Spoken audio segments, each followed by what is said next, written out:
歡迎大家嚟到今次第28次民間記者會。咁開始之前，可以請記者朋友喺度影張相先。好。我可以望望左手邊。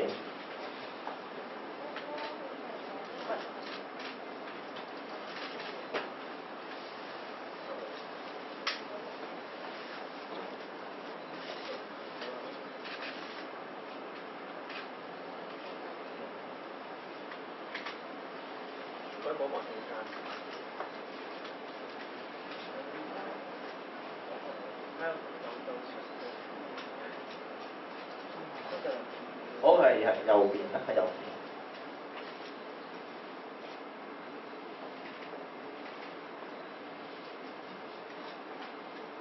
係有冇記者朋友仲需要補翻？中間記者朋友需唔需要？中間係中間。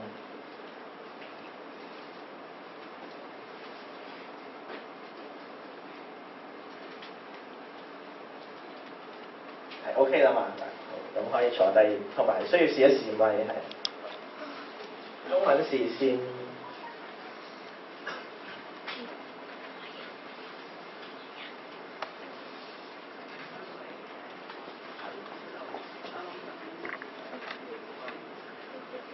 我哋嘅咪係嘅先，同埋隻穿翻嗰個高低位。黃色頭綠色可以攞起呢個黃色頭黃色呢個。試咪。你攞起支咪都得。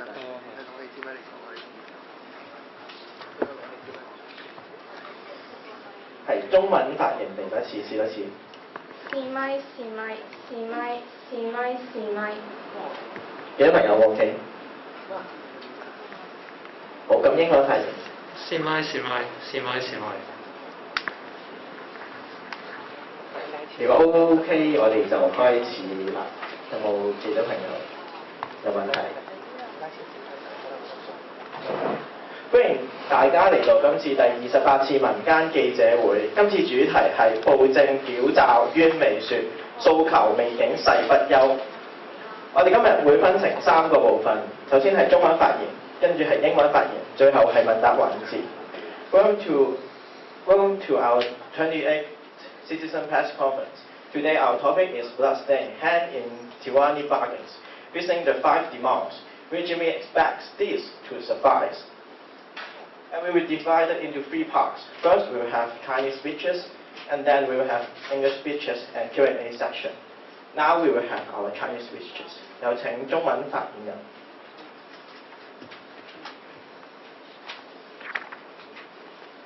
各位記者朋友好，剛剛過去嘅週末，香港人無忘6月開始抗爭時候堅持自由公義嘅初心，再次上街表達訴求。諷刺嘅係，警隊同埋林鄭政府依然無忘初心，繼續無視洶湧嘅民情，反而將香港逐步推進警察國家嘅深淵。喺人山人海和平示威中亂放催淚彈，幾乎造成人踩人嘅慘劇。推跌跪地嘅婆婆，但就狡辯話，只係希望市民盡快離開。黑警制服入面有位貼貼紙，但係冇位顯示編號，荒謬至極。暴政矯詐無日無之，已經成魔嘅黑警係全民公敵。民調一面倒顯示警民之間嘅怨恨與日俱增。面對香港人對獨立調查警暴嘅訴求，林鄭月娥都只係故技重施，以語言藝術妖言惑眾，企圖以獨立檢討委員會魚目混珠。但係有智慧嘅香港人係唔會被愚弄，檢討唔係調查。區議會投票結果正係市民對警暴嘅怒恐，清楚反映香港人對於5大訴求缺一不可嘅堅持，從來冇減退。政權幻想中嘅民意逆轉，從未亦都唔會出現。即使林鄭政府拒絕接受事實，顛倒是非，宣稱區選舉行順利，係反映香港人對警暴、對暴力不滿。而一邊打壓香港人嘅言論、遊行、投票等等嘅自由，但係就對外妄言話香港人邊度有自由受到磨損呢？實在係顛三倒四。面對種種荒謬同埋胡言，香港人絕對會奮力抗衡，未竟全功，誓死不休。上星期，港共政權企圖裝作聆聽民意，提出成立獨立檢討委員會，並參考2011年英國倫敦托定咸市騷動嘅處理經驗，由委員會揾出長時間社會動盪成因同埋隱含嘅社會、經濟或者政治因素，向政府提出建議，由檢討取代調查，同以暫緩取代撤回一樣，係如出一轍嘅伎倆，企圖製造政府回應訴求嘅假象。香港人早就已經唔陌生。林鄭口中嘅檢討委員會同港人要求嘅獨立調查委員會係截然不同嘅處理方案。政府意圖欺騙香港人，令人以為檢討委員會有法律效力，但係事實上，此等委員會都只係無異於紙上談兵嘅純學術研究。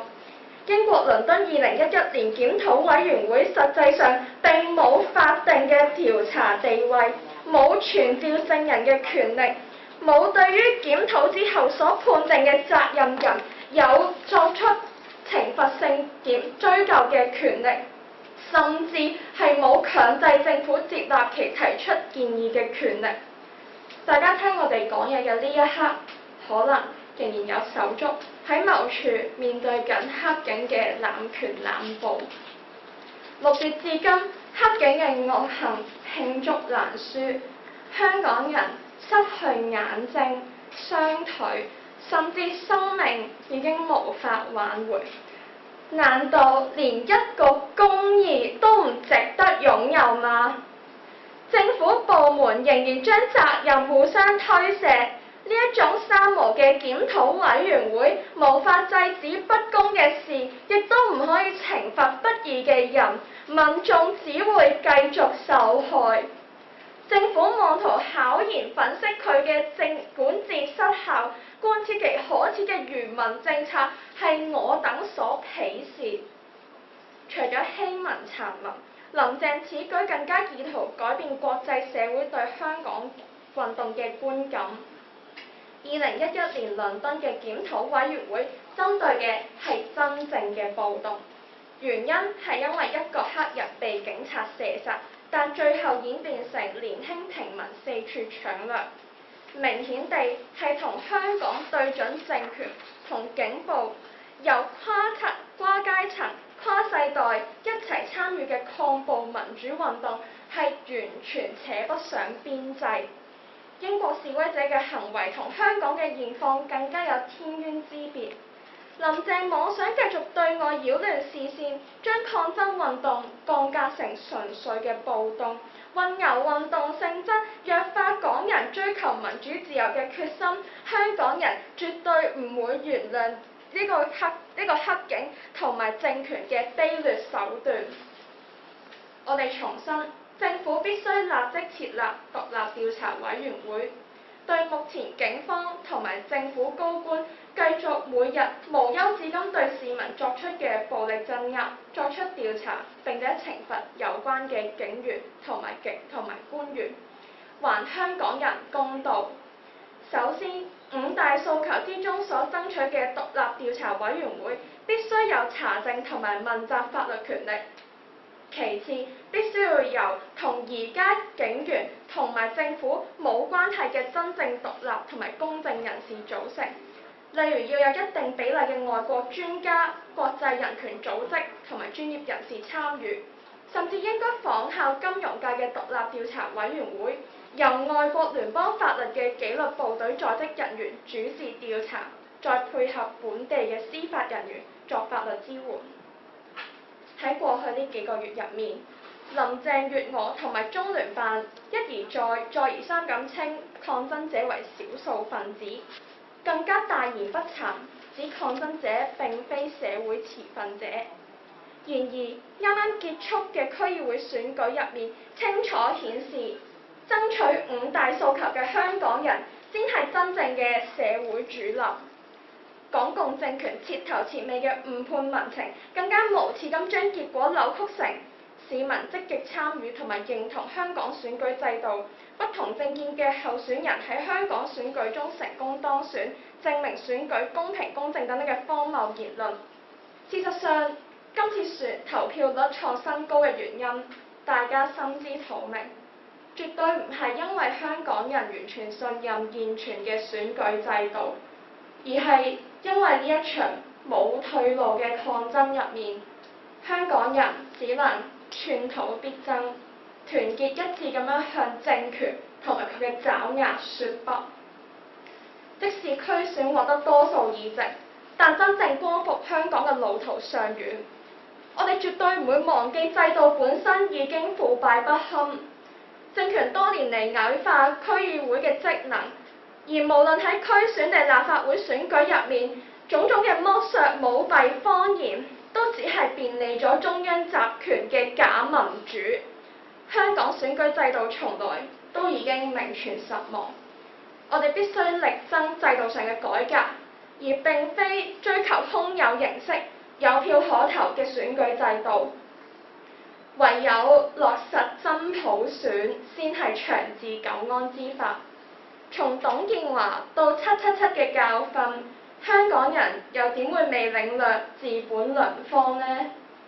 只要一日香港冇真普選，制度內無路可訴，香港人都會繼續被迫走上街頭抗爭。從5年前嘅雨傘運動到今日嘅反送中運動，足以印證五大訴求一日未竟全功，抗爭者一日誓不罷休。無論係響應各界號召嘅遊行集會，定係不合作運動，以人數迫使政權面對民意，定係運用區議員網絡嚟開拓社區戰線，深耕細作，啟蒙更多政治未覺醒嘅市民，甚至係加入廣告界同埋社福界戰友推動大三罷，每一步都可以令我哋更加靠近理想嘅行動，都唔應該停落嚟。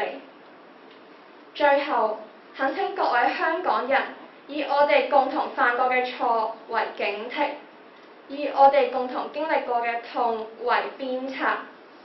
5年前，我哋只係追究七警暗局，冇深入調查同埋制衡政府以及警隊高層，將警隊作為維穩機器，種下今日黑警濫捕禍根。5年前，我哋沉醉於區選勝利，冇切實咁真正為社區做事，深耕細作，感染更多人參與民主抗爭，令今日議會失能。5年前，我哋選擇離開街頭，不作升級，但暴政並冇因為咁樣停下一日。今日言休，我哋仲有下一個5年嗎？只有永不退後，我哋先有延後。光復香港，時代革命。多謝。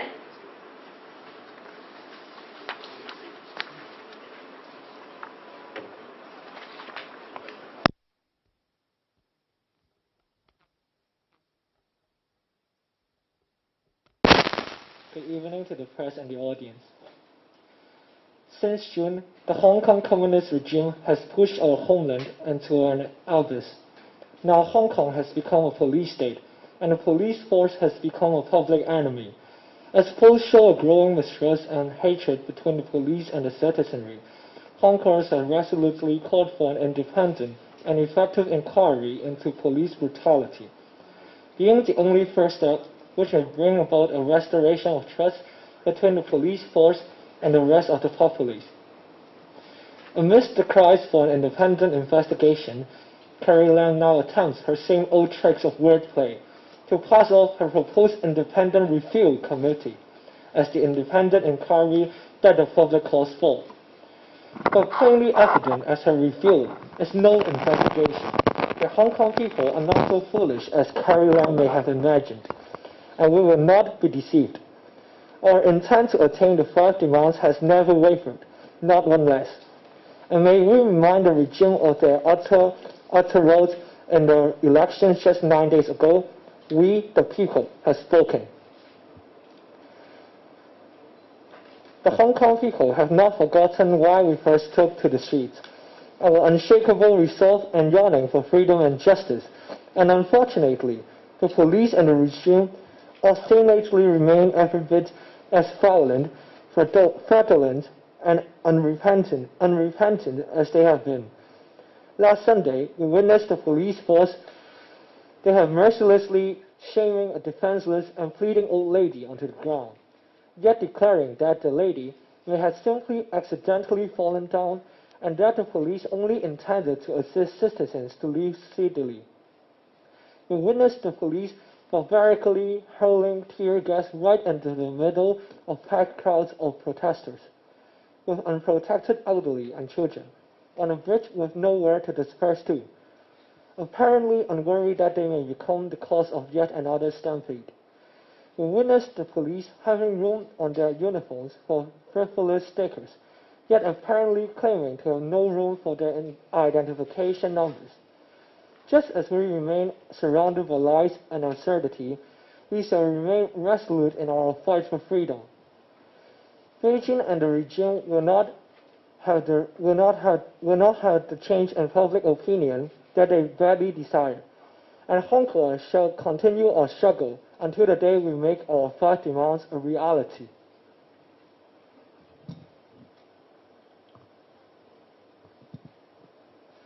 Last week, the Hong Kong Communist regime proposed to consider the establishment of an independent review committee, reportedly to look at the cause of prolonged social unrest, referencing the British government's handling of the 2011 London riots. Carrie Lam's committee states that its goals are to identify the underlying problems, socio-economic or even political, and to recommend measures the government should take. If we were naive, we may have been deceived into thinking that Carrie Lam so uncharacteristically listened to what Hong Kong's people have spoken. Yet, is this the independent inquiry that the Hong Kong people have so desperately called for? No, but only a shadow of it. The regime intends to deceive. The Beijing puppet regime would have been satisfied if we were tricked into thinking that the review committee would be effective, that it would be a committee with legal powers. Yet, by all signs, this committee will be one that can only advise, yet possesses no power, neither to change policies, nor provide legally binding recommendations, nor to serve justice to those who are responsible for committing atrocities. So was the 2011 Review Committee in London, an investigative agency with no legal status, no power to summon witnesses, and no mechanism to place for the British government to incorporate its suggestions. Such a committee relies solely on the voluntary submission of information by witnesses, and at the same time, the government reserves its right to decide whether to accept the investigation's results. Against the backdrop of today's Hong Kong sick society, such a committee will only render itself irrelevant. And Hong Kong, every day we witness the police arbitrarily applying savage violence and usurping ever-expanding powers, while different branches of this regime only know how to bureaucratically blame each other and refuse to shoulder any responsibility.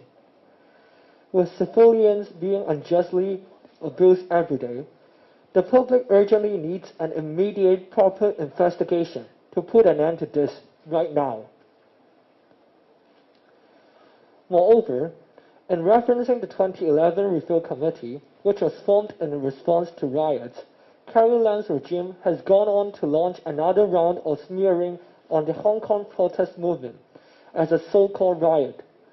Yet the causes of protests and how our protesters have behaved themselves in Hong Kong are plainly worlds apart from what the world saw in London in 2011.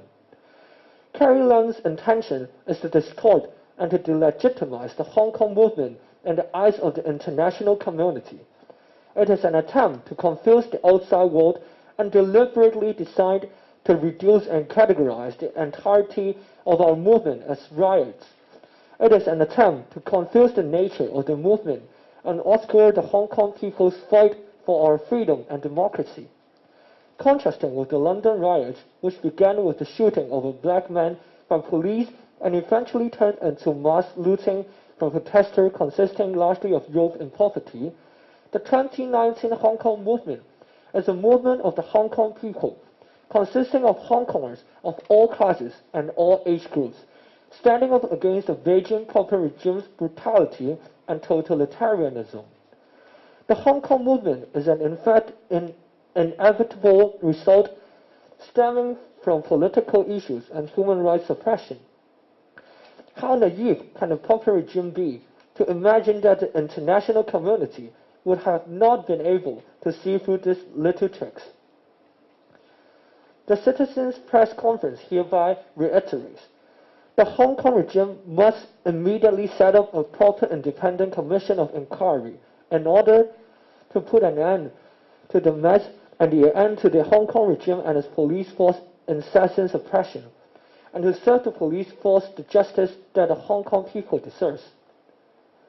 The independent commission of inquiry that people demand must be comprised of genuinely independent and impartial individuals with no ties or vested interests with the current Hong Kong regime, including representation from international human rights organizations, and the committee must be vested with sufficient investigative power, including the ability to hold individuals involved accountable. During the past 2 months, Carrie Lam and the China Liaison Office have repeatedly smeared Hong Kong's protesters, framing them as so-called small minority of people, going as far as to claim that protesters consisted of all those who had no stake in society. If this was in fact the case, then the recent district council election results would be very hard to explain indeed. With a landslide victory for Hong Kong's pro-democracy camp and the pro-Beijing camp utterly annihilated, this election clearly demonstrates that the so-called silent majority of Hong Kongers, in fact, supports the 5 demands. Even such an outcome, however, seems unable to burst the bubble that Beijing and Carrie Lam have built for themselves. Ludicrously, the regime believes, or at least claims to believe, that the active public participation indicates Hong Kongers' trust and recognition in the Hong Kong electoral system, and that successful election of dissident candidates in Hong Kong elections prove that Hong Kong's elections are fair and just. Yet, the truth is all but crystal clear. Hong Kong's historical voter turnout is not because of some immense newfound trust or recognition in our electoral system, but because after 5 cruel months of desperate struggle, Hong Kongers learned that we have no choice but to grasp every opportunity that we have to demonstrate to Beijing and its puppets that they are not welcome, that they do not represent the Hong Kong people. If Beijing and its puppets insist on their fantasy that this election reflects Hong Kong's increased recognition of the electoral system, then they would well be advised for a rude awakening. Yet Hong Kongers, even with the overwhelming majority that we have seized, the road to a free Hong Kong still lays far. Forget not that the Hong Kong political and electoral system is fundamentally rotten to the core.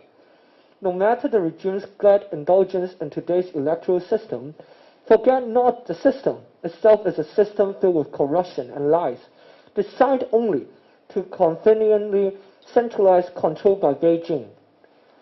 When Hong Kong's election rigged full of fraudery, full rigging, bribery, and prohibition of public inspection of voter registers, even for local elections with no real political power, such as the latest district council elections, Hong Kongers recognize that the Hong Kong political and electoral system must be entirely overhauled. This is no other way out to the Gordian knot in solving Hong Kong's root problems without fundamental reform of the electoral system, and there is no elixir for Hong Kong to finally recover, to blossom, but through universal suffrage. Having endured rule from Tong Chua to Carrie Lam, the Hong Kong people now know better. We know we deserve better. As long as the Hong Kong people find no recourse in our political system, as long as the people cannot even choose our recourse in the political system, we will be forced to take to the streets, as it was during the umbrella movement 5 years ago, as it is now. Until the 5 demands are fulfilled, the Hong Kong people will not settle. Doing all what we can, from rallies, marches to civil disobedience, the Hong Kong people will compel the popular regime to face this reality. The Hong Kong people will strengthen our base through the network of our district councillors. We shall join in strike along with fellow Hong Kongers in the advertising and social welfare sectors. We must take every step that brings us closer to our ideals of a free Hong Kong.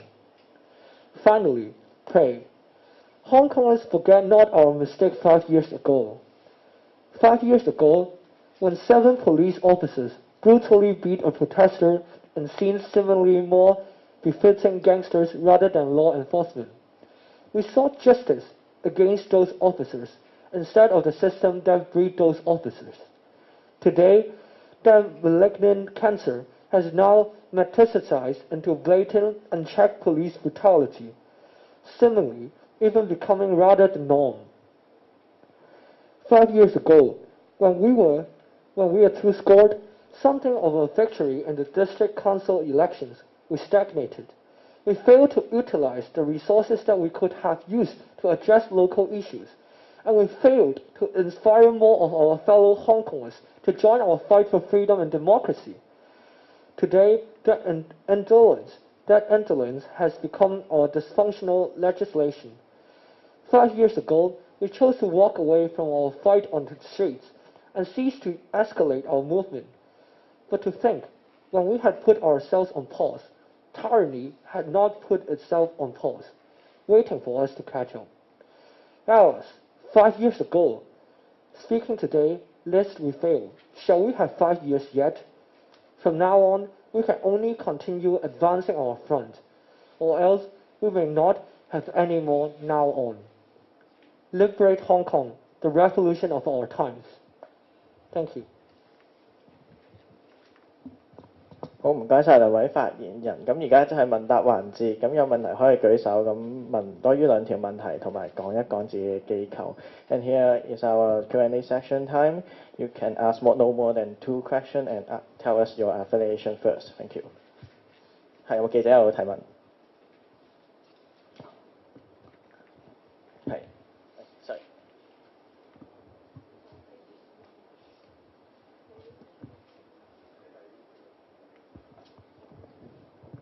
你好，我係香港01嘅。首先有第一個問題就係因為你哋一哥上任之後咧，正式上任之後，你哋好似都未開過記者會啦，今次係第一次，所以想問一問啦。咁就一哥咧，其實咧喺之前有幾次嘅訪問裏邊咧，都話咧係反對呢個成立獨立調查委員會，因為咧覺得個獨立調查委員會咧淨係針對警方咧係唔公義㗎，同埋咧佢都有講過幾次咧，就話咧其實。即係暴徒使用佢wording 係用暴徒使用嘅暴力咧，係遠遠超過警方嘅。咁其實你哋自己對佢呢兩個講法有啲咩回應啦？同埋咧，即係想都睇翻啦，就係民陣啦，嚟緊星期日啦會申請一個遊行。咁其實民陣方面就話係相對樂觀啦，但係其實你哋民間記者會經過咗上個禮拜嘅週末嘅事件之後，你哋自己係點樣睇咧？唔該。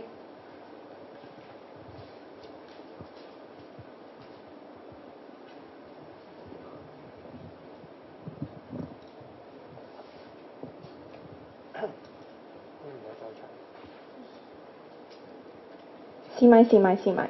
好，首先多謝呢位記者朋友嘅提問。呢度大概有2類型嘅問題嘅。咁第一類型問題咧就關於一哥上任就反對成立獨立調查委員會嘅2個原因。咁就睇下我哋個回應如何。咁咧其實咧佢啱啱講話只係針對警察唔公平呢個說法咧係絕對錯誤。個原因係因為佢哋咧而家用嘅係合法嘅暴力。針對嘅係講緊一班市民已經可以見得有好多不合理嘅暴力存在，例如可能喺元朗嘅白衣人事件入面冇出現到，例如佢哋喺唔同嘅鏡頭面前去對唔同嘅示威者，甚至乎係無辜嘅市民，例如上星期俾人擁低，然後後腦着地嘅婆婆施以不合理嘅暴力。但係到而家到底有啲乜嘢嘅權力可以制衡呢一種嘅暴力呢？冇。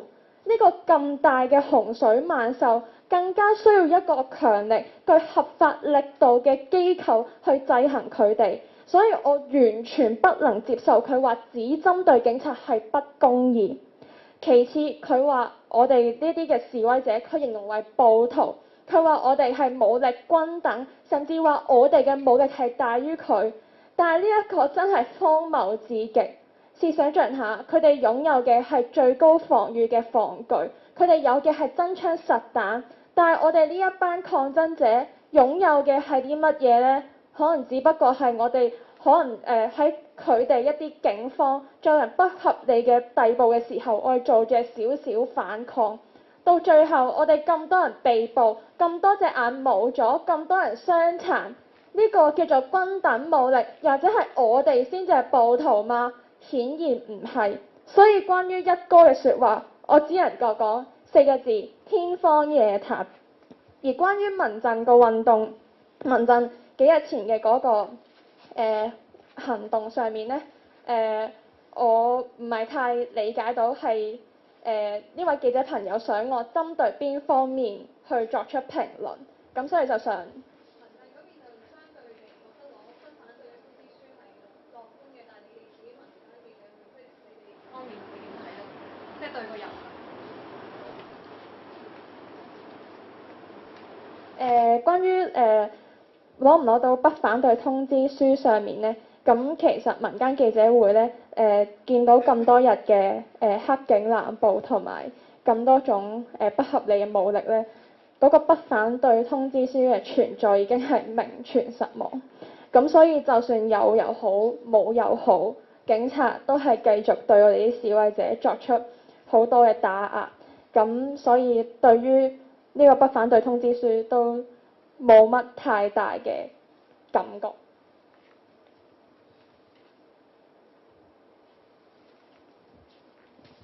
係，你好啊，我係跑場新聞嘅嚇。咁就咁，因為呢一排就特首林鄭月娥咁，佢就話會成立一個review 嘅委員會啦嚇。咁另外而家區議會選完啦嚇，咁嚟緊就會有新一批嘅區議員會上任，咁就變咗其中一個問題就係呢兩方面會唔會影響到之後嚟緊個活動繼續行落去呢？或者會對呢個運動會有咩影響呢？另外我個 partner 都有另外一個問題想問嘅，等等啊。係，你好，第二個問題我都係嚟自跑場新聞嘅。咁就住區議會選舉嘅方面啦，咁泛民今次係攞咗8成半嘅壓倒性勝利嘅。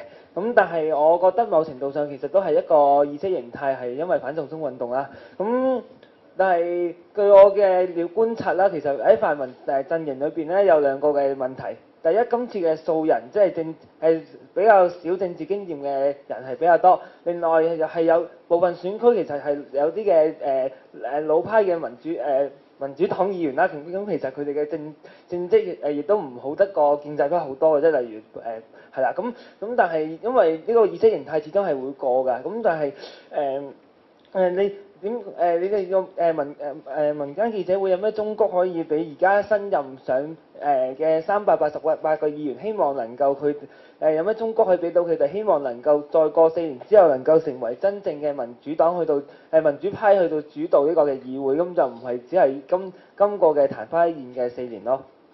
多謝晒。好多謝呢兩位記者朋友嘅提問。咁首先咧係關於都係兩部分。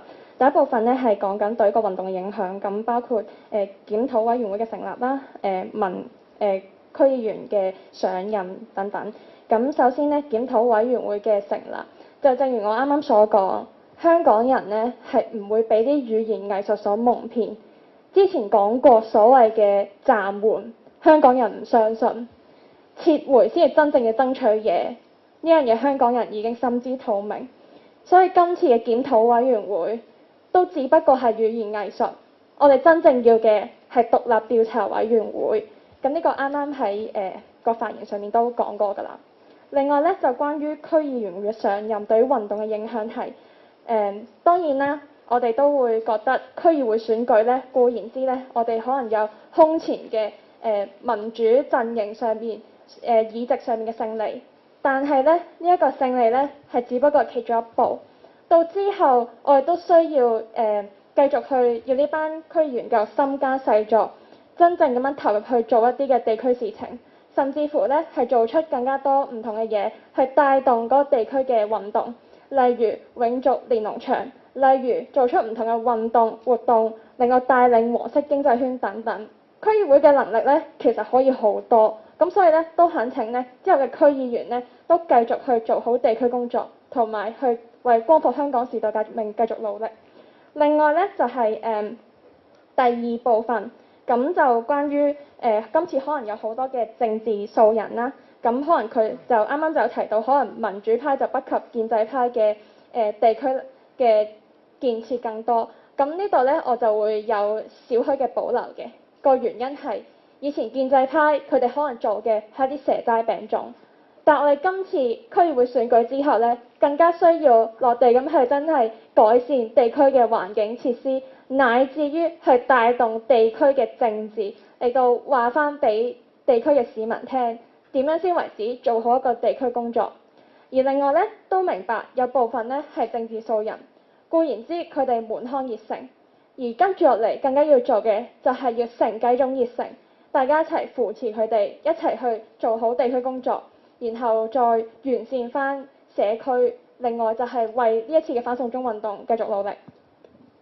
我諗對記者朋友啱啱嘅第二條提問嘅第二個部分咧有少少補充嘅。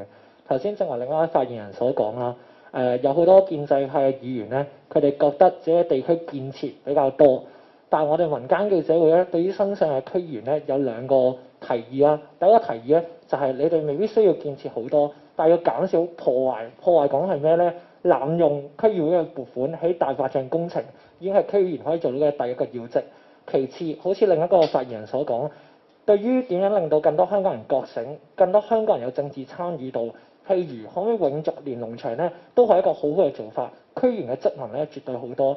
而啱啱呢位記者朋友問到，究竟點樣可以長遠地喺立會上咧都可以令，我相信個問題背後其實問緊係呢個民主派佢哋或者非建制啦，佢哋配票或者係會唔會互相界票嘅問題。呢一點咧，我哋作為民間記者會未必可以同你講配票嘅策略可以做啲咩，或者實際上點樣令到我哋協調得好啲。咁當然係最希望係所有嘅抗爭者，我哋都喺同一邊嘅。我哋希望大家可以互相合作。正如今次區選點解我哋會贏到呢一個好重要嘅因素，希望佢哋唔好界票。當然係每一個香港市民或者每一個希望呢場運動或者希望香港變得更好嘅人都會希望達到嘅。而我相信任何一個議員啦，如果佢哋相信佢哋嘅選票嚟自選民，佢力量嚟自選民咧，佢哋會互相配合。而對於民間記者會或者抗爭者嚟講咧，我相信或者今日嘅記者會最重要想帶出嘅係喺制度內以外嘅抗爭，先至我哋更加需要聚焦嘅。因為除咗喺立會制度內，或者係好多呢一刻虛假俾我哋入辦我哋有得揀嘅呢一啲措施之外，其實實際上香港人其實冇得揀嘅。我哋實際到特首我哋有冇得揀咧，都冇得揀嘅。實際上甚至乎去到立會嘅時候，佢個過程入面，我哋有冇得好準確地譬如查閱選民嘅登記冊等等咧，我哋都冇得做嘅。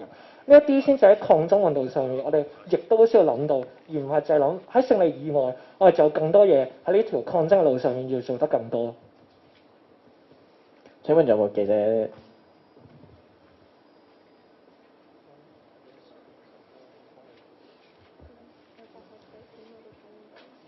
Hi, I'm Timmy from RTHK. We had a relatively peaceful 2 weeks just now, and there were no major violence of this sort.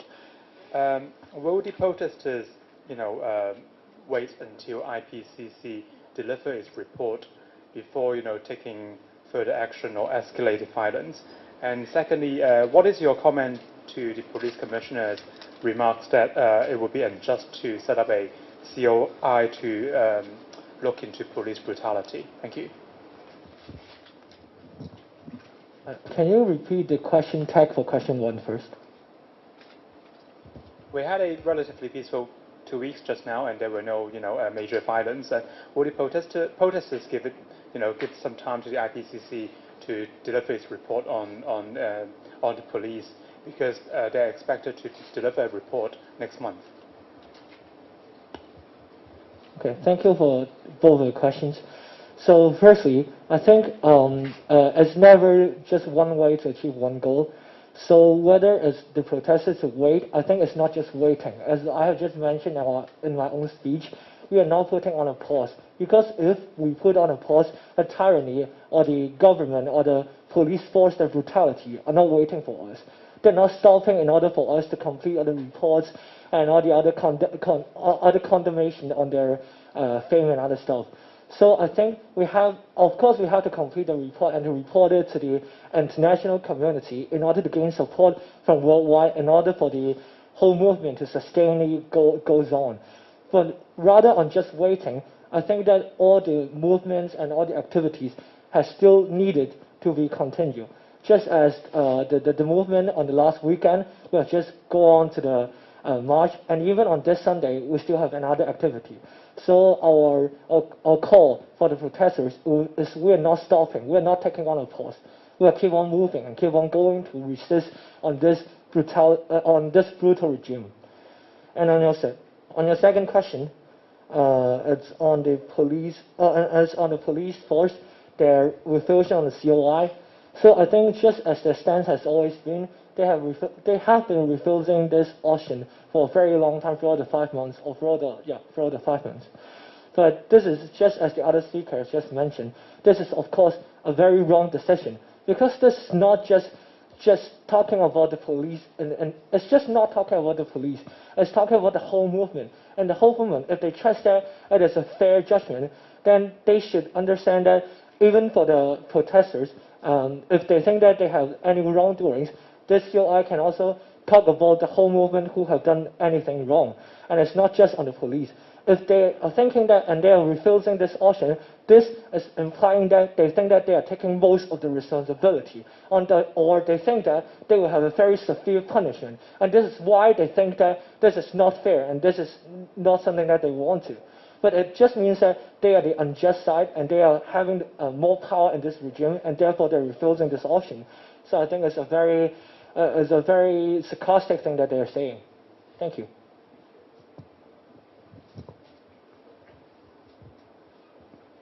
係你好，香港電台記者。咁喺過往嗰個星期日呢，嗰個遊行呢，警方就一度話有數百人喺尖沙咀放呢一個煙霧彈，咁其後又改稱話有人放煙霧餅，sorry。咁就想了解下，咁其實嗰一日嘅遊行係有不反對通知書，咁參加嘅好多都係一啲和理非啊，同埋一啲小朋友同有長者啦。咁就民間記者會所知道呢，當日喺遊行入面呢，有冇抗爭者係使用咗呢一個煙霧餅，亦都有冇出現係有數百人用呢一個煙霧餅嘅情況呢？唔該。好，咁關於呢一條提問呢，咁其實到底有冇煙霧餅呢樣嘢好有趣嘅，睇一睇警方嘅説法。佢首先呢，就正如啱啱記者朋友所講啦，幾百人用煙霧彈，然後呢，就改話用煙霧餅，但係到最後呢，喺嗰個記者會入面，記者4度追問，但係呢，政府呢冇再答落去。所以到底呢個事實係存在啊，定係警察或者黑警佢哋自己如何地捏造呢？冇人知道。咁所以其實呢樣嘢呢，就真係要問翻，到底嗰陣時候記者會提出呢一個煙霧彈説法嘅嗰位警員呢，到底係點樣睇出嚟？事實到底係如何啦？係，有冇記者有提問？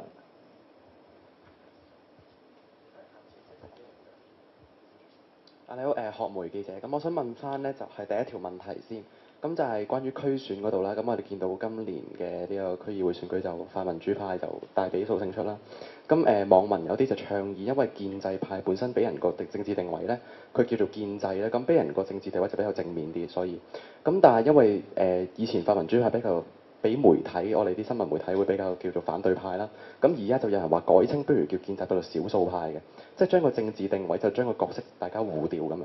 咁你認為呢一個行動或者呢一個建議，實際上會唔會對呢個運動有幫助，或者對香港以後嘅政治嘅局勢會有影響呢？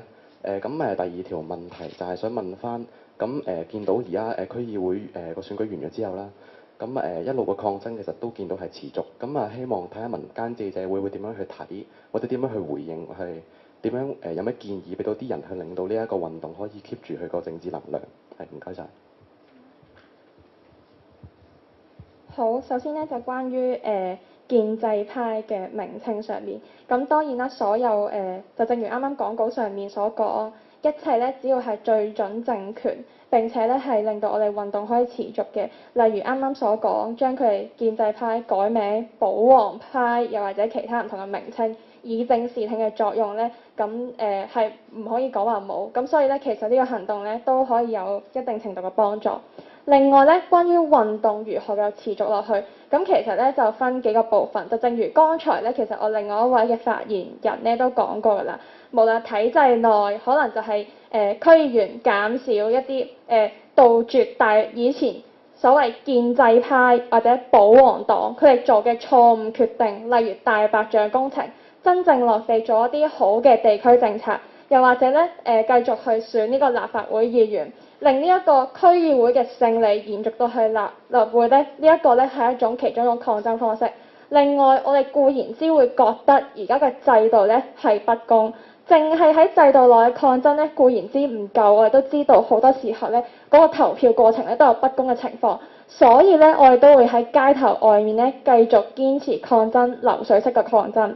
另外咧就係我哋要令到我哋令到自己嘅力量匯聚起嚟，咁所以咧其實坊間上面已經各種唔同黃色經濟圈嘅出現，咁令到自己嘅資源做翻自己人手上，令到我哋力量不停壯大。咁相信咧透過呢種3種唔同向度嘅方式咧，都可以令到呢個運動可以繼續持續落去嘅。有一點想補充嘅，咁頭先記者朋友嘅第二條問題啦，就問到點樣令呢場運動持續落去。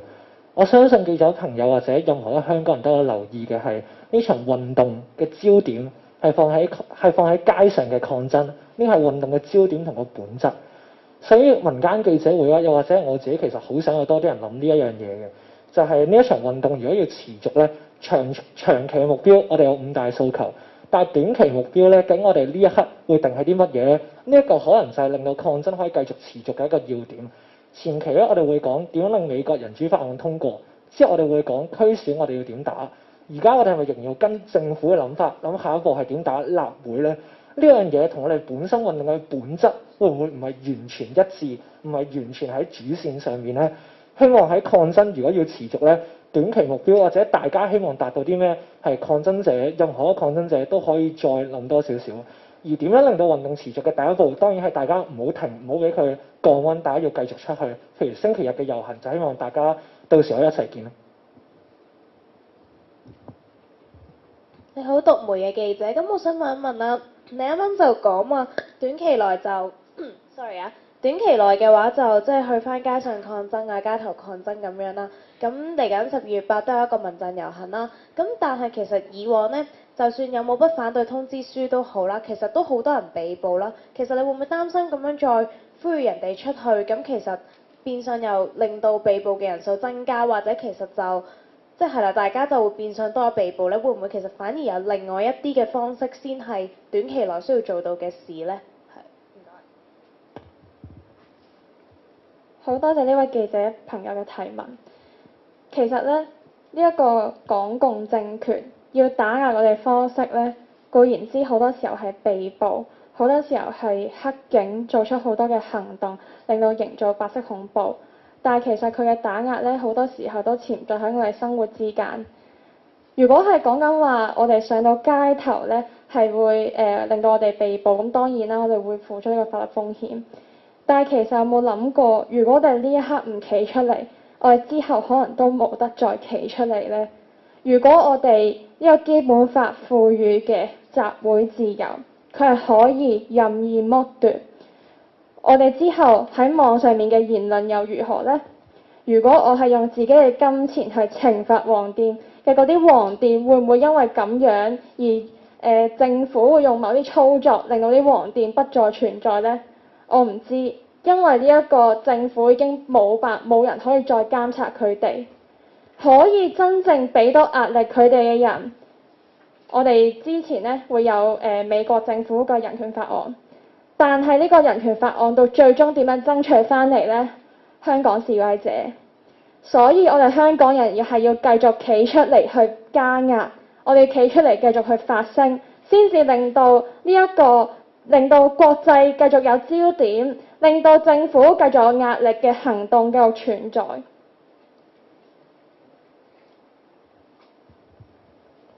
多謝。係，有冇記者有提問？